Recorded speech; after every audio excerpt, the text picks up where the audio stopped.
истиқлол яке аз шаҳрҳои саноатӣ буда 17 000 нафар аҳолӣ дорад. Аз ин шумора 5760 нафарашонро ҷавонон ташкил медиҳанд. Ясмина Исмоилбекова яке аз ҷавонони фаъол ба ҳисоб рафта гирандаи стипендияи раиси шаҳр мебошад.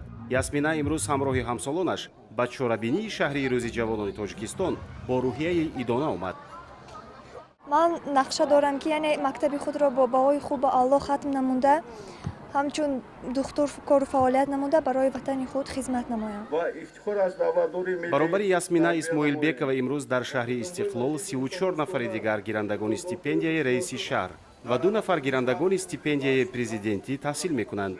Худойназар Амонзода раиси шаҳри Истиқлол дар чорабинии идона қайд кард ки хушбахтона сол аз сол шумораи ҷавонони фаъол ва донишҷӯён афзуда истодааст. 172 нафар ҷавонон дар донишгоҳҳои олии вилоят ва 18 нафари дигар дар донишгоҳҳои пойтахти кишвар таҳсил мекунанд. 12 нафар ҷавонон бо квотаи президентӣ ба муассисаҳои олӣ дохил шуданд. раиси шаҳри Истиқлол дар қисмати расмии чорабинӣ ба ҷавонони фаъол гирандагони стипендия тӯҳфаву ифтихорномаи мақомоти иҷроияи ҳокимияти давлатии маҳаллиро дар фазои тантанавӣ супорид.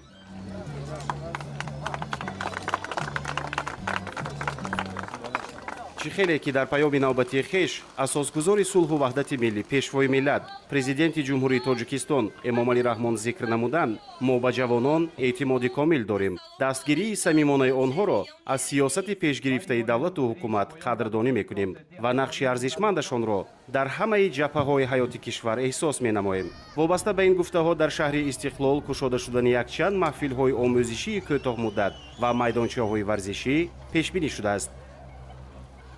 дар оянда нақша дорем ки бахшида ба 30-солагии изҳоти давлатии ҷумҳурии Тоҷикистон якчанд майдончаҳои варзишӣ ва маҳфилҳои кӯтоҳмуддат, яъне маҳфилҳои омӯзиши кӯтоҳмуддат ба ҷавонони шаҳри Истиқлол ташкил ва баргузор намоем.